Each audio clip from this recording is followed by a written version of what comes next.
بسم اللہ الرحمن الرحیم۔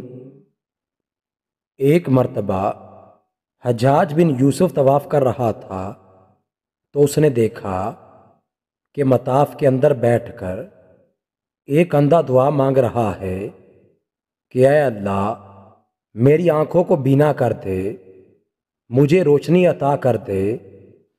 حجاج جب اس کے قریب سے گزرنے لگا تو اس نے پاؤں کی ٹھوکر مار کر کہا، او اندھے، تجھے پتہ ہے کہ میں کون ہوں؟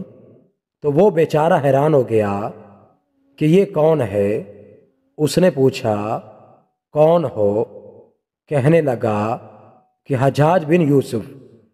وہ تو گھبرا گیا۔ تو حجاج بن یوسف نے کہا، دیکھ میں طواف کر رہا ہوں اور میرے چند چکر باقی ہیں، میرے طواف مکمل ہونے تک تیری آنکھیں ٹھیک نہ ہوئیں تو میں تجھے قتل کروا دوں گا، اور ساتھ ہی ایک سپاہی بھی متعین کر دیا۔ خود طواف کرنے لگ گیا۔ اب تو اندھے کا حال ہی عجیب ہو گیا۔ دعا مانگتا تھا کہ پہلے تو میں بینائی کا سوال مانگتا تھا، اب تو زندگی کا سوال ہے۔ اس طرح تڑپ کر اس اندھے نے دعا مانگی کہ اس کے طواف ختم کرنے سے پہلے اللہ نے بینائی عطا فرما دی۔